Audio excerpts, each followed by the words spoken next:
This is a reading of pages 53 to 64 of the Narrative Reading Bible, Book 1, Paths to Promise, Genesis to Deuteronomy. Enjoy. Early the next morning, Abimelech got up and summoned all his servants. And when he described to them all that had happened, the men were terrified. Then Abimelech called Abraham and asked, "What have you done to us? How have I sinned against you, that you have brought such tremendous guilt upon me and my kingdom? You have done things to me that should not be done." Abimelech also asked Abraham, "What prompted you to do such a thing?" Abraham replied, "I thought to myself, surely there is no fear of God in this place. They will kill me on account of my wife.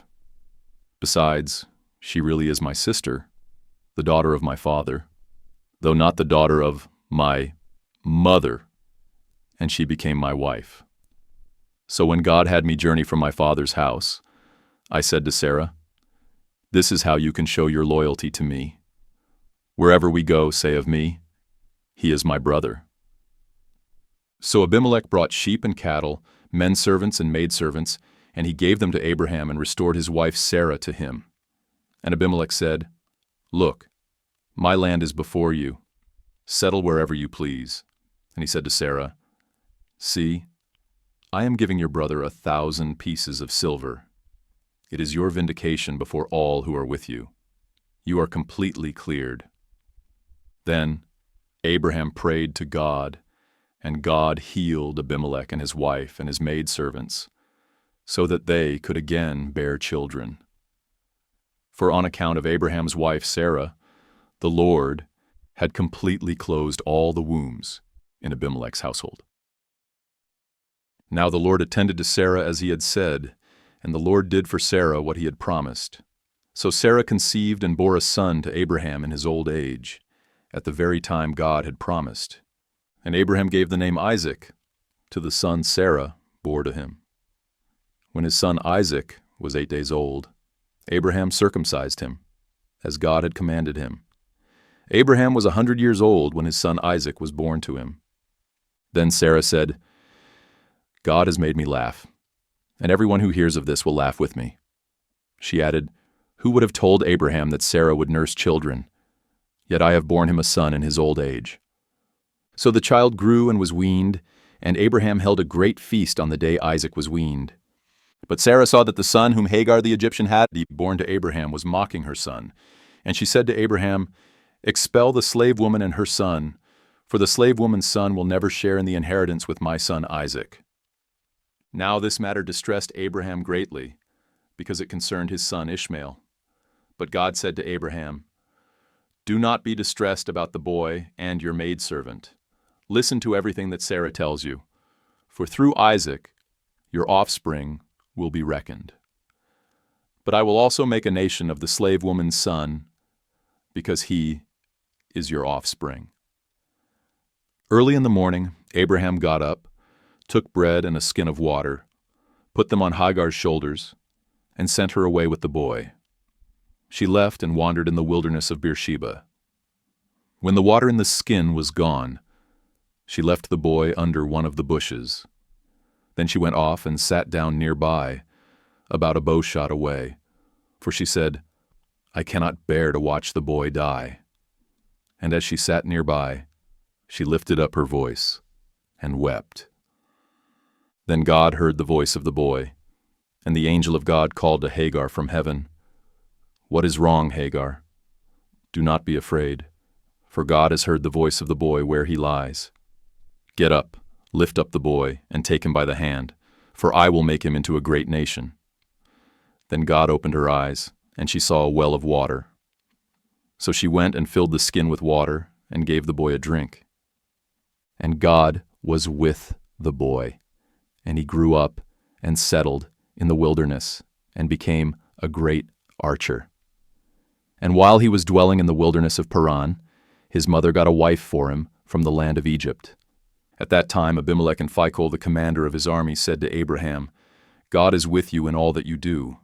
Now therefore, Swear to me here before God that you will not deal falsely with me or my children or descendants. Show to me and to the country in which you reside the same kindness that I have shown to you." And Abraham replied, "I swear it." But when Abraham complained to Abimelech about a well that Abimelech's servants had seized, Abimelech replied, "I do not know who has done this.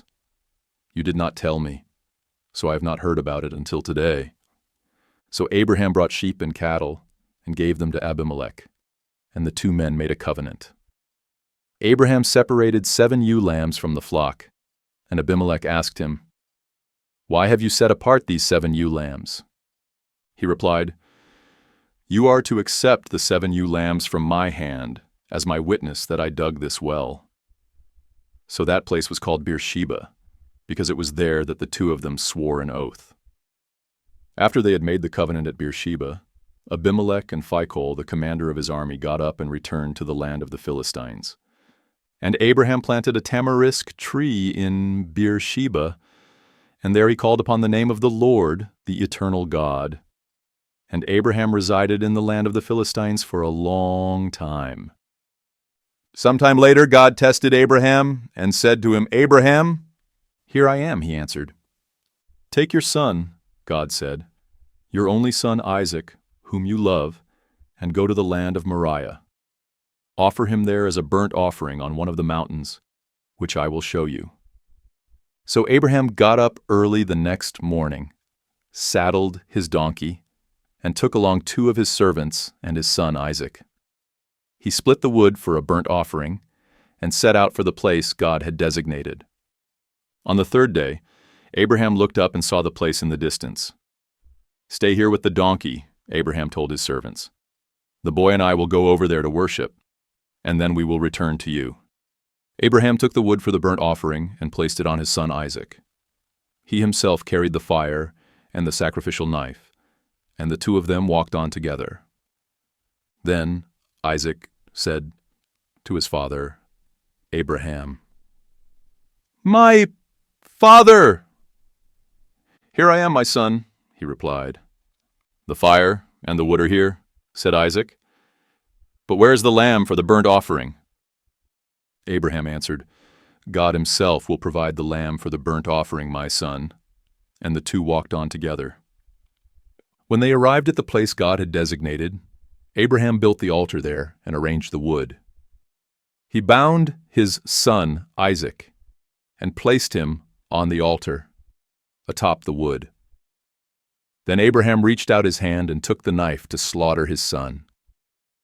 Just then, the angel of the Lord called out to him from heaven, "Abraham, Abraham!" "Here I am," he replied. "Do not lay a hand on the boy or do anything to him," said the angel, "for now I know that you fear God, since you have not withheld your only son from me."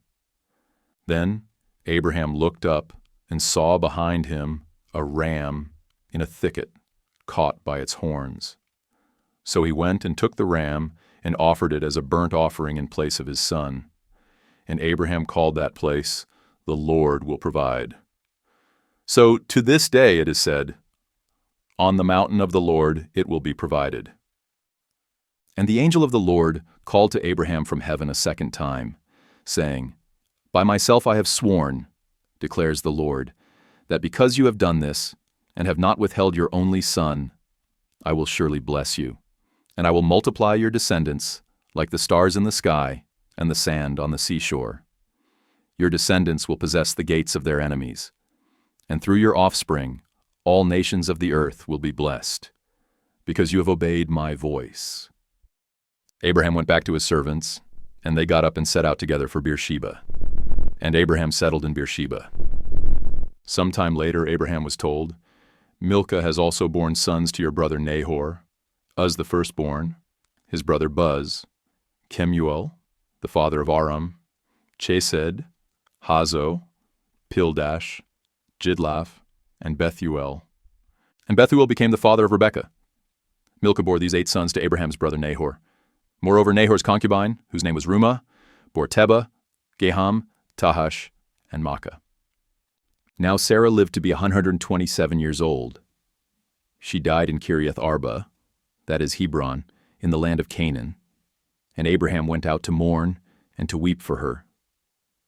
Then Abraham got up from beside his dead wife and said to the Hittites, I am a foreigner and an outsider among you. Give me a burial site among you, so that I can bury my dead. The Hittites replied to Abraham, Listen to us, sir. You are God's chosen one among us. Bury your dead in the finest of our tombs. None of us will withhold his tomb for burying your dead. Then Abraham rose and bowed down before the people of the land, the Hittites. If you are willing for me to bury my dead, he said to them, listen to me, and approach Ephron, son of Zohar, on my behalf, to sell me the cave of Machpelah that belongs to him. It is at the end of his field.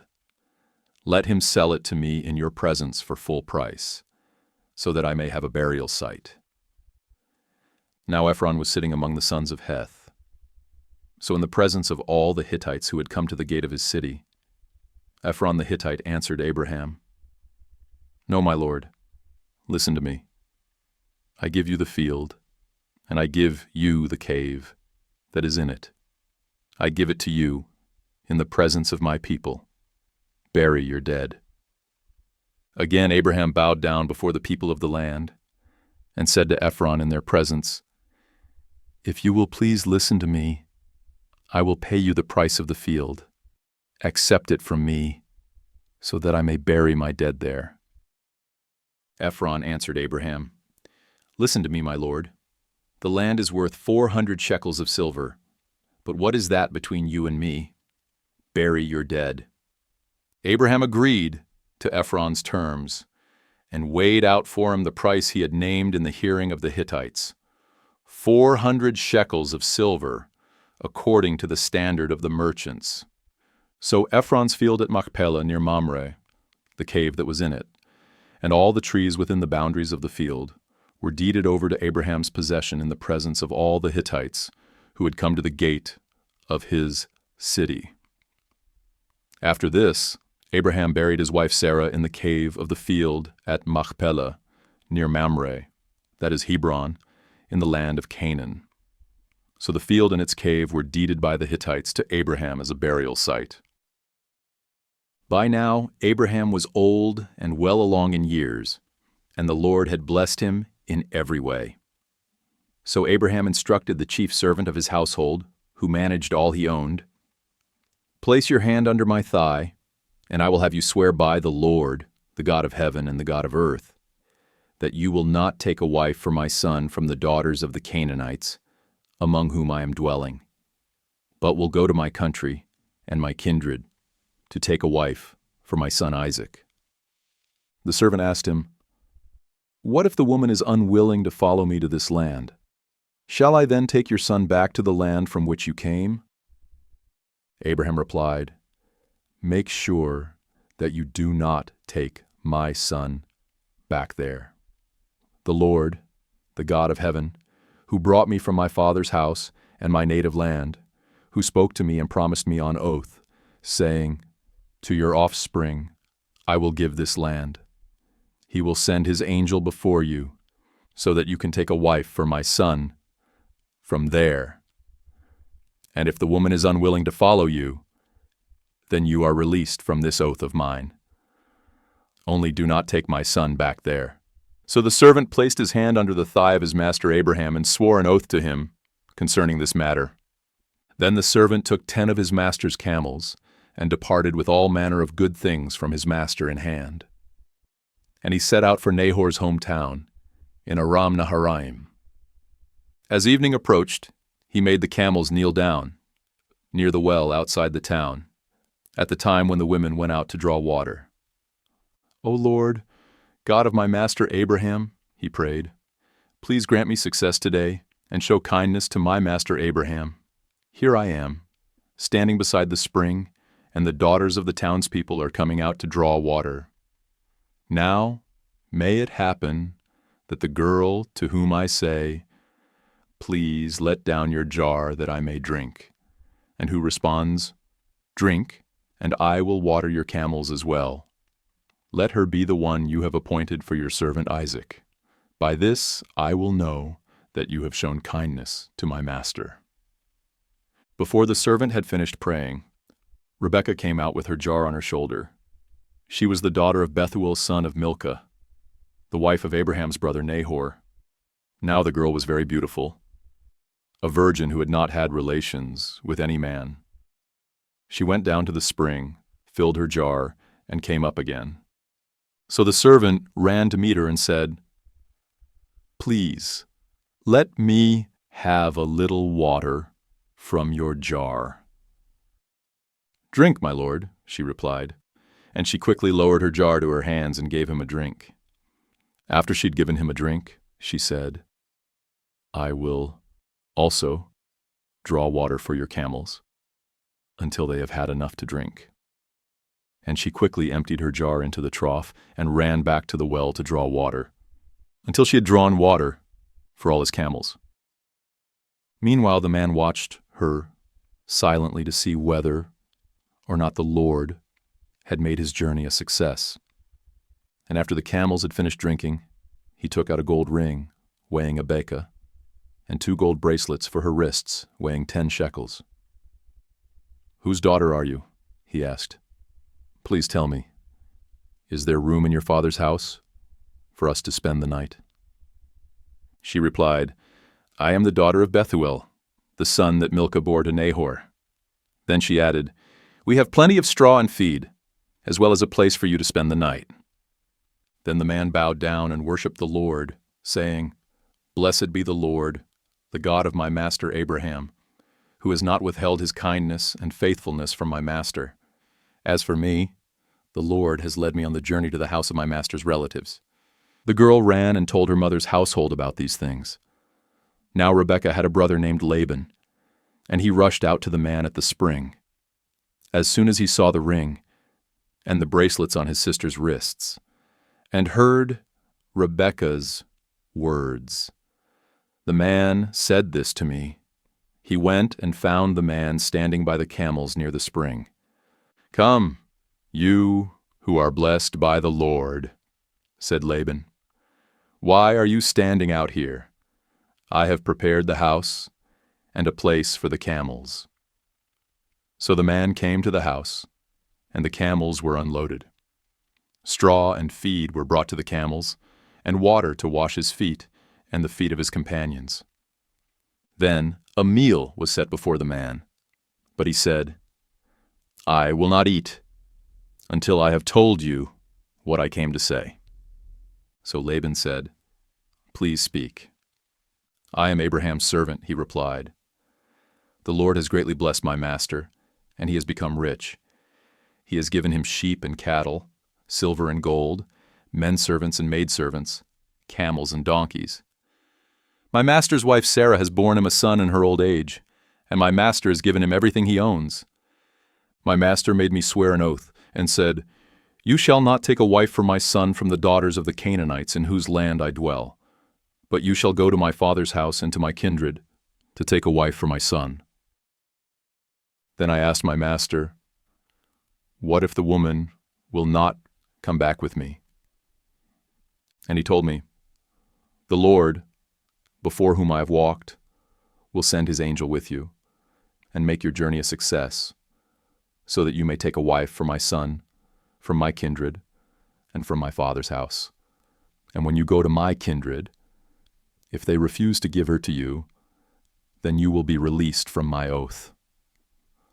So when I came to the spring today, I prayed, 'O Lord, God of my master Abraham, if only you would make my journey a success. Here I am, standing beside this spring. Now if a maiden comes out to draw water and I say to her, "Please let me drink a little water from your jar," and she replies, "Drink, and I will draw water for your camels as well. May she be the woman the Lord has appointed for my master's son." And before I had finished praying in my heart, there was Rebekah coming out with her jar on her shoulder, and she went down to the spring, and drew water. So I said to her, "Please give me a drink." She quickly lowered her jar from her shoulder and said, "Drink, and I will water your camels as well." So I drank, and she also watered the camels. Then I asked her, "Whose daughter are you?" She replied, "The daughter of Bethuel, son of Nahor, whom Milcah bore to him." So I put the ring on her nose and the bracelets on her wrists. Then I bowed down and worshipped the Lord, and I blessed the Lord, the God of my master Abraham, who led me on the right road to take the granddaughter of my master's brother for his son. Now if you will show kindness and faithfulness to my master, tell me.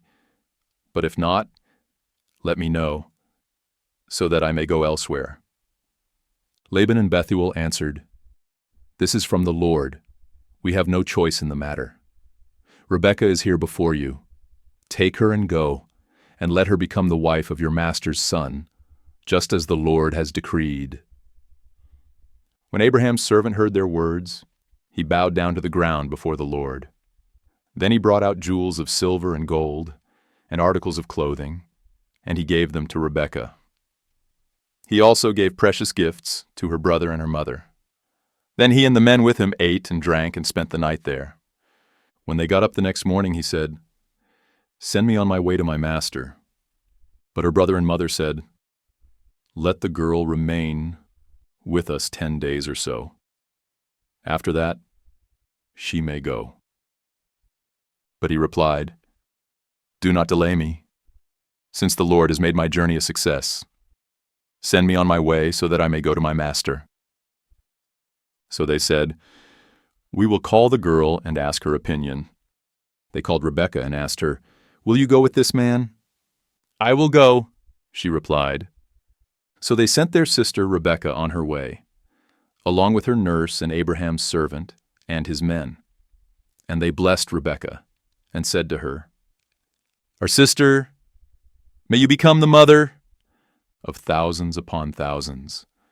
May your offspring possess the gates of their enemies."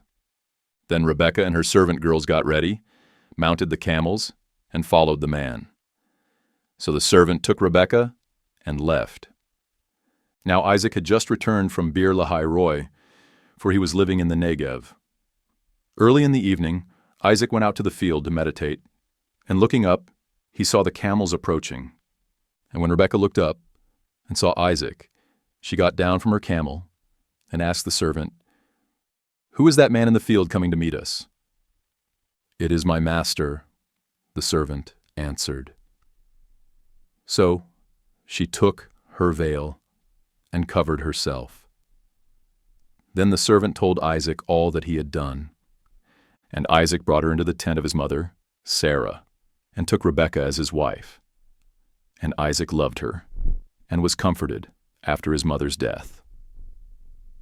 Now Abraham had taken another wife, named Keturah, and she bore him Zimran, Jokshan, Medan, Midian, Ishbak, and Shuah. Jokshan was the father of Sheba and Dedan, and the sons of Dedan were the Asherites, the Letishites, and the Leumites. The sons of Midian were Ephah, Epher, Hanok, Abida, and Eldaah. All these were descendants of Keturah. Abraham left everything he owned to Isaac, but while he was still alive, Abraham gave gifts to the sons of his concubines and sent them away from his son Isaac to the land of the east. Abraham lived a total of 175 years, and at a ripe old age, he breathed his last and died, old and contented, and was gathered to his people. His sons Isaac and Ishmael buried him in the cave of Machpelah near Mamre, in the field of Ephron, son of Zohar the Hittite.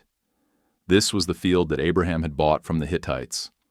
Abraham was buried there with his wife Sarah. After Abraham's death, God blessed his son Isaac, who lived near Beer Lahai Roi. This is the account of Abraham's son Ishmael, whom Hagar the Egyptian, Sarah's maidservant, bore to Abraham. These are the names of the sons of Ishmael in the order of their birth: Nebaioth, the firstborn of Ishmael, then Kedar, Adbeel, Mibsam, Mishma, Duma, Massa, Hadad, Tema, Jetur, Naphish, and Kedemah. These were the sons of Ishmael, and these were their names by their villages and encampments, 12 princes of their tribes. Ishmael lived a total of 137 years. Then he breathed his last and died, and was gathered to his people. Ishmael's descendants settled from Havilah to Shur, which is near the border of Egypt as you go toward Ashur, and they lived in hostility toward all their brothers. This is the account of Abraham's son Isaac. Abraham became the father of Isaac, and Isaac was 40 years old when he married Rebekah, the daughter of Bethuel the Aramean from Paddan Aram, and the sister of Laban the Aramean. Later, Isaac prayed to the Lord on behalf of his wife, because she was barren, and the Lord heard his prayer, and his wife Rebekah conceived. But the children inside her struggled with each other, and she said, "Why is this happening to me?" So Rebekah went to inquire of the Lord, and he declared to her, "2 nations are in your womb, and 2 peoples from within you will be separated. One people will be stronger than the other, and the older will serve the younger." When her time came to give birth, there were indeed twins in her womb. The first one came out red, covered with hair like a fur coat, so they named him Esau. After this, his brother came out grasping Esau's heel, so he was named Jacob. And Isaac was 60 years old when the twins were born. When the boys grew up, Esau became a skillful hunter, a man of the field, while Jacob was a quiet man who stayed at home. Because Isaac had a taste for wild game, he loved Esau, but Rebekah loved Jacob. One day, while Jacob was cooking some stew, Esau came in from the field and was famished. He said to Jacob, "Let me eat some of that red stew, for I am famished." That is why he was also called Edom. "First sell me your birthright," Jacob replied. "Look," said Esau, "I'm about to die, so what good is a birthright to me?" "Swear to me first," Jacob said. So Esau swore to Jacob and sold him the birthright. Then Jacob gave some bread and lentil stew to Esau, who ate and drank, and then got up and went away. Thus Esau despised his birthright. Now there was another famine in the land, subsequent to the one that had occurred in Abraham's time, and Isaac went to Abimelech, king of the Philistines, at Gerar. The Lord appeared to Isaac and said, "Do not go down to Egypt. Settle in the land where I tell you. Stay in this land as a foreigner, and I will be with you and bless you. For I will give all these lands to you and your offspring, and I will confirm the oath that I swore to your father Abraham.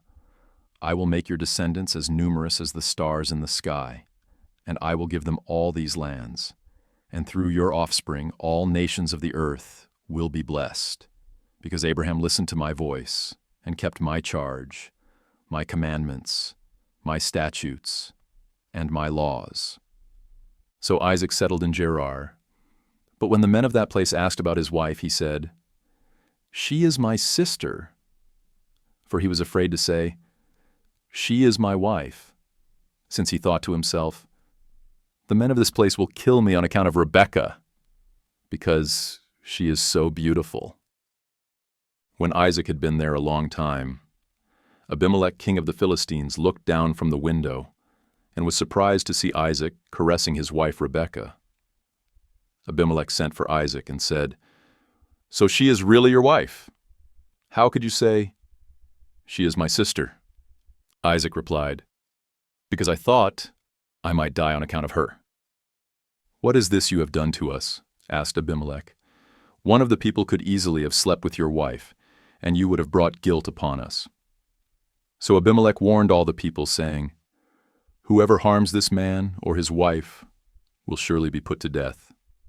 Now Isaac sowed seed in the land, and that very year he reaped 100-fold.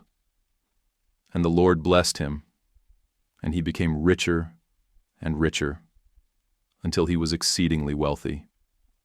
He owned so many flocks and herds and servants that the Philistines envied him.